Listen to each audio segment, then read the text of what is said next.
Bienvenidos una semana más a las entrevistas de la Asociación Capernaum. Hoy cuento con la presencia de la escritora Carmen Posadas, que no necesita presentación porque yo creo que todo el mundo la conoce, pero voy a dar unas pinceladas de una biografía corta que viene en su página web y que dice que es autora de más de 15 libros infantiles, 12 novelas, 2 biografías, varios guiones de cine y televisión.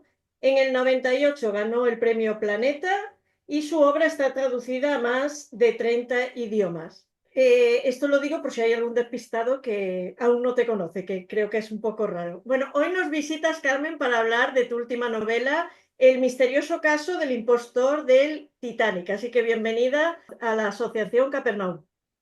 Pues encantada de volverte a ver, porque nos encontramos hace poco en el ámbito cultural del Corte Inglés y quedamos para este encuentro y a mí me hace mucha ilusión. Pues me ha gustado, te lo decía antes, me ha gustado muchísimo tu libro. Es un libro que me ha mantenido en ascuas, que estaba enganchada hasta que lo terminé.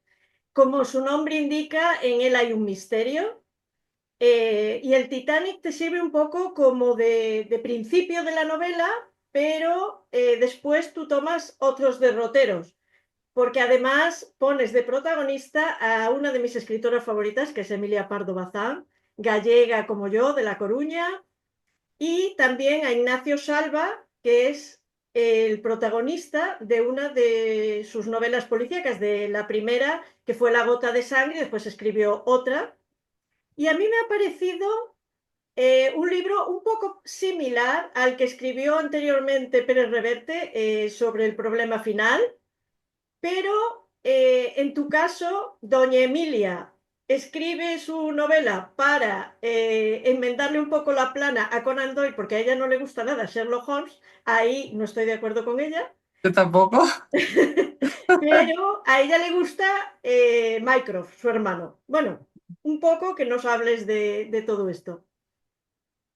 Sí, bueno, yo quería hablar del Titanic. Es muy difícil hablar del Titanic porque, claro, ha hecho correr ríos de tinta y además ha habido películas maravillosas, novelas estupendas, 27.000 historias alrededor del Titanic, algunas ciertas y otras no tanto. Así que era muy arriesgado tratar este tema, ¿no? Porque un tema tan trillado siempre es difícil.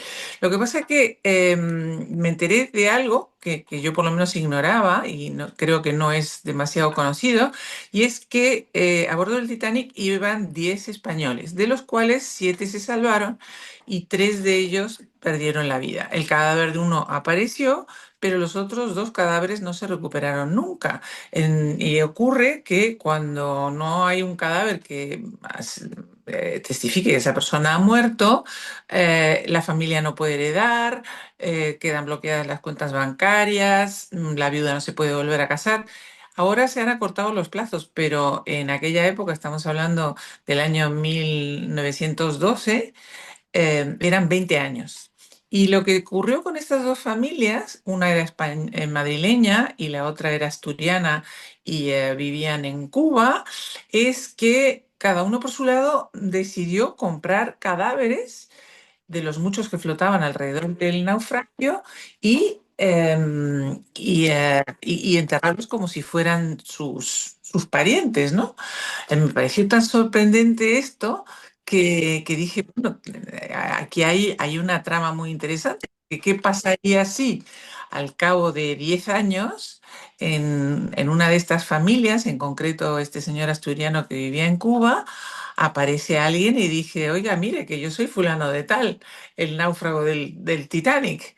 Y en este caso, pues este señor, su viuda está completamente convencida de que en efecto así es.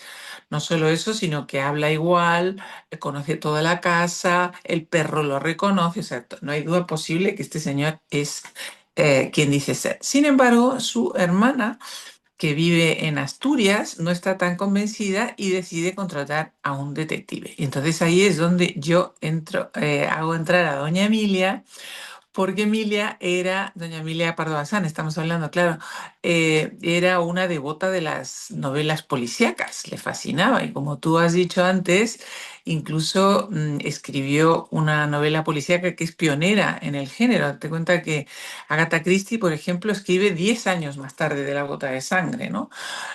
Bueno, pues ella para crear esta intriga necesita un detective a su vez y se fija en un amigo suyo que se llama Ignacio Selva, que existió y que era un cara dura, un tarambana, un playboy, pero que tenía su corazoncito y quería convertirse en escritor. Se hicieron muy amigos tanto que doña Emilia lo convierte en el protagonista de su novela La gota de sangre. Entonces yo me imagino que estos dos personajes son los que investigan, en este caso, el misterioso caso, y vale la redundancia, del impostor del Titanic.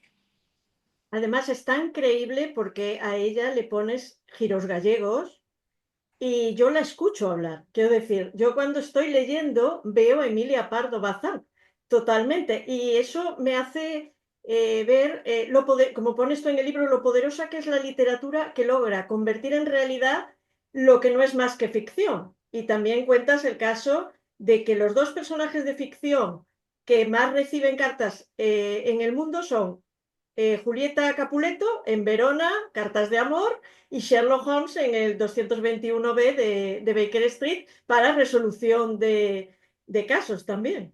Sí, sí, y sigue ocurriendo hasta el día de hoy, siguen recibiendo toneladas de cartas. Entonces, bueno, como La gota de sangre es una novela que tuvo mucho éxito, es bastante verosímil que a Ignacio Selva, que es un personaje real, le escribieran cartas pidiéndole que investigaran casos, ¿no? Entonces, bueno, una de las cartas que recibe es de Amalia Olmedo, que es la hermana de este señor que desapareció en el Titanic, y le dice, bueno, ayúdeme por favor a averiguar si este señor que estaba en Cuba en ese momento, pero que iba a venir a Asturias a entrevistarse con su hermana, en efecto es quien dice ser. Y entonces ahí empieza todo. Su novela discurre en Avilés, discurre en Cuba, también en Madrid. Y quiero que nos hables un poco de esa emigración, porque claro, en Galicia, Asturias, lo que es Cataluña, otras regiones de España, a los niños se les inculcaba que con 14, 15 años tenían que ir a América, a hacer las Américas. Y claro, tenían la imagen como que tú ibas allá y crecía el dinero en los árboles, como que todos tus deseos iban a hacer realidad y no fue cierto. Y es un poco comparado con la inmigración que hay ahora, que siguen pensando lo mismo las personas que cambian de país por cosa laboral o por trabajar, porque no hay dinero en su país y quieren mejorar sus condiciones. Háblame un poco de esas condiciones, esos contratos horribles que tenían que pasar estas personas y cómo los captaban. Bueno, como decía Mark Twain, la historia no se repite, pero rima, ¿no? Y entonces ahora estamos viviendo una situación muy similar. Los flujos migratorios son distintos. Ahora son de los países africanos y de Latinoamérica hacia Estados Unidos o hacia Europa. Y en ese momento era al revés, eran los europeos los que emigraban a América. Entonces, todos tenemos en la cabeza la idea de el indiano, ¿no? El indiano que es el señor que se ha hecho multimillonario al otro lado del Atlántico y que volvía a Asturias o a Galicia o me da igual, a Cataluña y plantaba una palmera y se hacía una casa enorme y era riquísimo, ¿no? Esa es un poco la idea. Y es verdad que hubo gente que hizo mucho dinero, pero también es verdad que esa es solamente en la punta del iceberg, y nunca mejor dicho, de un fenómeno muy trágico como es la emigración. Entonces, ocurrió que, por ejemplo, en Cuba, ¿no? Cuba es uno de los últimos países en abolir la esclavitud. Así que los terratenientes obviamente estaban acostumbrados a tener mano de obra gratis. Querían trabajadores que costaran el menor dinero posible. Ahí surge la figura del captador. El captador era un señor que iba por los pueblos de España, todo vestido de blanco, como te estoy contando, como si fuera un indiano riquísimo y lleno de anillos y de cadenas de oro, etcétera, que les contaba a los pobres niños incautos que él había sido un niño muy humilde, que se había ido a Cuba y ahora era multimillonario y entonces tú también puedes cumplir tu sueño, etcétera, etcétera. Y les hacía firmar un contrato leonino por el cual se comprometían a trabajar durante 5 años, prácticamente sin cobrar. Les descontaban el pasaje de barco, les descontaban su manutención, o sea, lo único que se diferenciaban de la esclavitud es que su ordalía acababa al cabo de 5 años cuando expiraba el contrato, pero había castigos corporales, había gente que moría en circunstancias muy penosas. Bueno, esa es la parte que no se conoce de la migración y también existió. Exacto, que es lo que hablábamos tú y yo cuando te conocí, que es igualito que la trata y tanto se parece, porque bueno, la forma de captar, que son las mamis o captadores, que hacen igual, y también ellos, por ejemplo, no podían regresar a casa si no tenían dinero, porque claro, estaban derrotados y entonces eso no podía ser y malvivían allí. Otra cosa en la que se parece, que tú también lo tratas en el libro, es que ya una vez que dejan de trabajar, de que se termina ese contrato, dicen, bueno, pues ahora voy a trabajar a hacer lo mismo en condiciones igual de duras, pero ya para mí, que eso es lo que hacen las víctimas de trata, de explotación sexual, es lo mismo. Dice, mira, yo ahora he trabajado para ti estos años y ahora voy a trabajar en lo mismo duramente para mí, que a veces se consigue, a veces la realidad en la trata es que no. Qué terrible, qué terrible. No, es gravísimo lo que está ocurriendo porque además es uno de esas lacras silenciosas que nadie quiere ver, ¿no? Ahora estoy hablando en concreto de la trata de mujeres. Fíjate que además nosotros vamos por la carretera y vemos esos clubs de carretera que hay. Todo el mundo sabe que ahí hay mujeres explotadas, lo sabe todo el mundo. Si es que además está a la luz del día, hay unos neones rosa que atraen a los clientes, ¿no?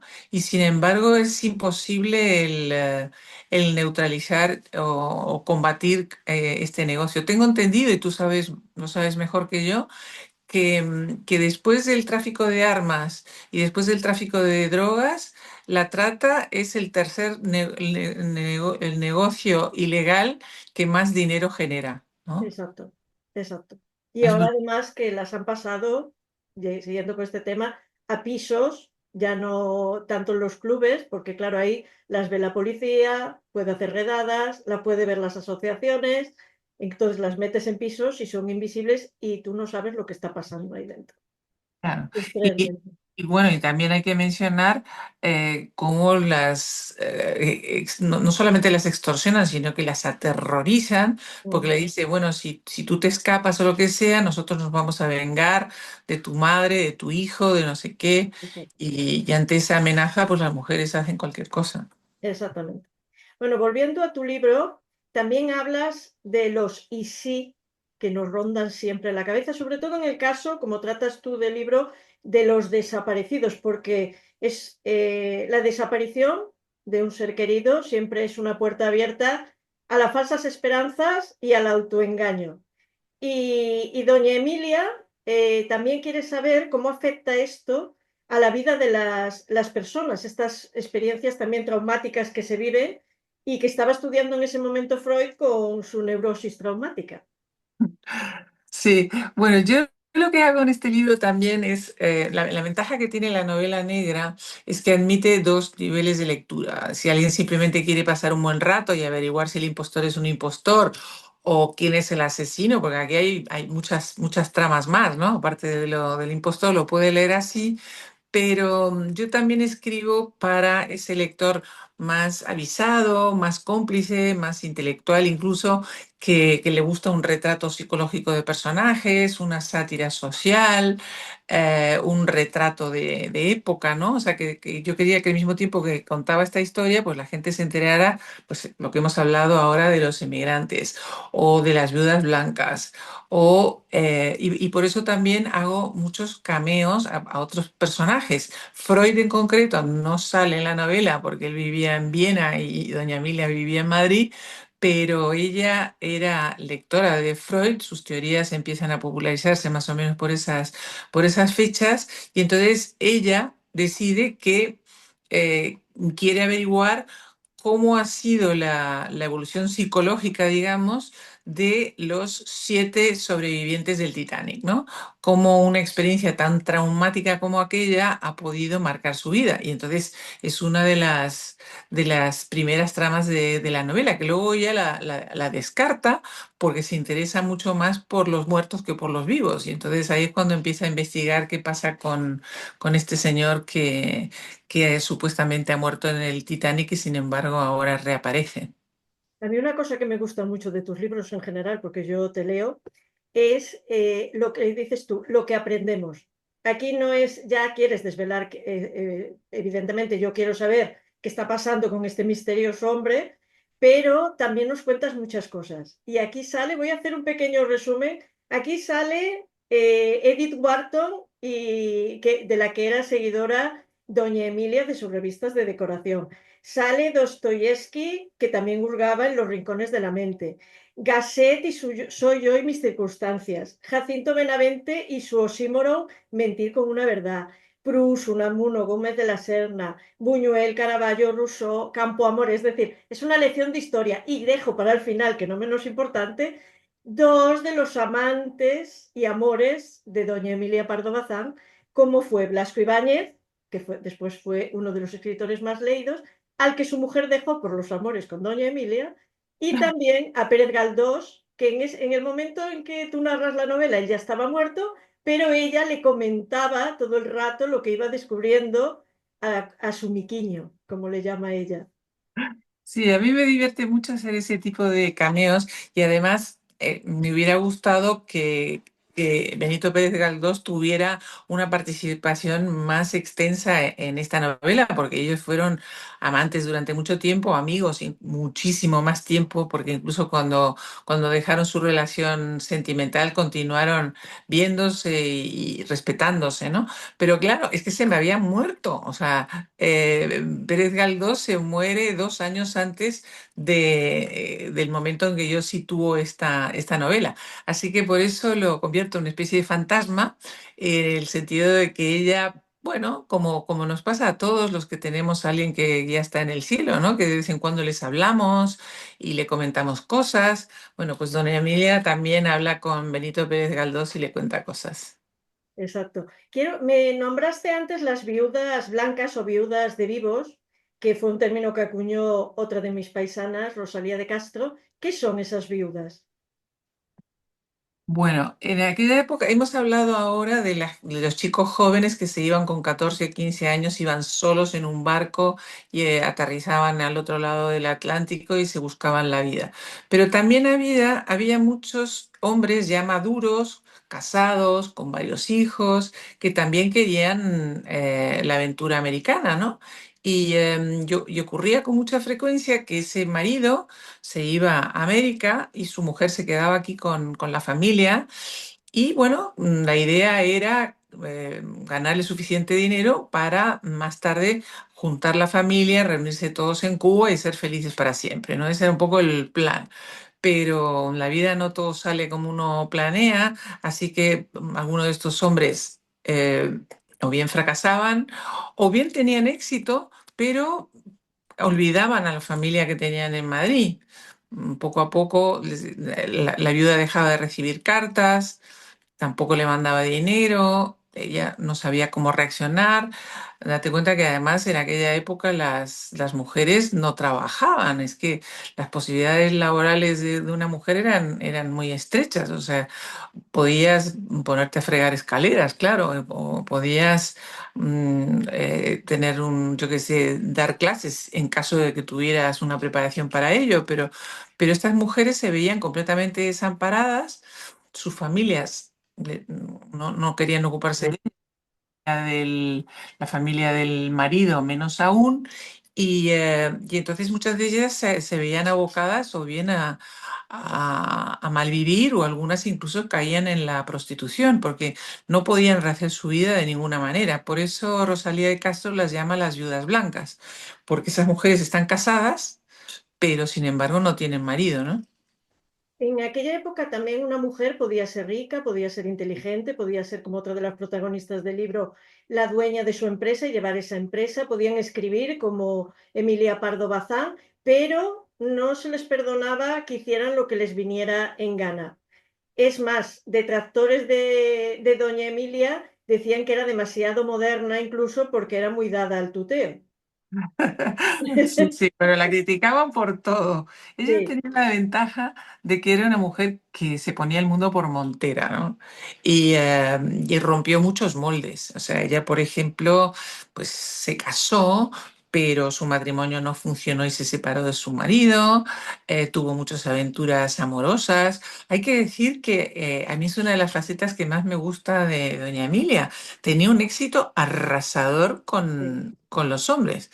Tú has mencionado antes a Blasco Ibáñez y a Pérez Galdós, pero bueno, también tuvo amores con Alcalá Galiano, con un conde ruso, con un gitano pinturero que bailaba en un tablao. O sea, le gustaba muchísimo a los hombres, lo cual tiene mérito porque no era la Venus de Milo precisamente. O Lo sea, que decías tú en el libro, lo del tranvía, que llega a la parada de Lista, pero no de Hermosilla. ay, sí, esa frase me encanta, los madrileños son tan ingeniosos, decían, Doña Emilia Pardo Bazán es igual que la nueva línea del tranvía. Pasa por Hermosilla, pero pasa por Lista, pero no llega a Hermosilla. Exacto. Es perfecta la definición. Sí, sí, Pero sí, bueno, sí. ella no se le ponía nada por delante y, como te digo, rompió muchos moldes. Es verdad que tenía la suerte de de tener dinero propio, ¿no? Otras mujeres no tenían tanta suerte y tenían que vivir una vida acorde con lo que era la moral de la época, porque eso No te no estaba permití. permitido socialmente. En tu libro también dices que la vida o la realidad son dos novelistas hiperbólicas. Hablas de Galdós también, que llevaba su libretita a todos los sitios, es más, a veces copiaba conversaciones enteras. El escritor es un todo, como decía Emilia Pardo Bazán, y quiere saberlo todo. Bueno, yo tengo una escuela de escritura por internet y siempre le digo a mis alumnos que para escribir no hace falta ser extraordinariamente inteligente. Si tú ves, por ejemplo, la lista de los libros más vendidos, algunos de los autores te das cuenta que no han inventado la pólvora y sin embargo venden muchísimo. Después, tampoco hay que ser extraordinariamente culto. No sé si a ti te ha pasado de leer una novela que te da la sensación de que el autor te dice, ahora te vas a enterar lo mucho que sé, y te abruma a base de datos, de fechas, de batallas, y tú dices, no, no, pues yo lo que quiero que me cuentes un cuento, no con que hagas una crónica histórica, ¿no? O sea que tampoco hay que ser muy culto, no hay que ser muy inteligente, pero sí hay que tener tres atributos. Uno es ser una persona sumamente curiosa, o sea, un escritor se está haciendo preguntas todo el tiempo y voy ahora a lo que tú me decías, de que el escritor tiene que ser un voyeur, tiene que ser un todo, un cotilla, porque de eso nos nutrimos. Y después otras dos virtudes que yo creo que son importantes son ser un gran lector. No se puede ser un escritor si uno no es un gran lector, porque si no te pasas la vida descubriendo el Mediterráneo. Y después saber que esta profesión no son los 100 metros lisos, sino que es la maratón. Entonces, el que resiste gana. La vida de los escritores más famosos, y te hablo de Proust, y te hablo de Melville, el autor de Moby Dick, y te hablo de 20.000 autores más, está lleno de rechazos, o sea, de editoriales que dicen, señor Melville, dedíquese a otra cosa, es usted un desastre, no sirve para nada. Señor Proust, esta novela suya es completamente démodé y además a nadie le va a importar lo que le pasa a ese señor Swan y a sus amigos. Bueno, pues ya ves. Así que esa recomendación también la voy a dar para uno de nuestros eh, amigos que nos están viendo. La literatura no es una maratón, son los 100 metros lisos y el que resiste gana. Ya solo me quedan dos preguntas para llegar al final de la entrevista. Larra decía que escribir en España es llorar, ¿es cierto? Pues, hombre, yo debo decir que soy una afortunada porque yo vivo del cuento en el más literal sentido de la palabra, pero no es lo habitual. O sea, la mayoría de escritores, y estamos hablando de grandísimos escritores, tienen que compaginar su vocación con otras. Hay, no sé, Luis Landero ha sido profesor de universidad durante años, otros han sido funcionarios, otros han sido yo qué sé, bibliotecarios, han tenido que tener otras profesiones, muchos periodistas, es verdad, pero es vivir del cuento y yo doy gracias a la vida de que es mi caso, es bastante poco usual.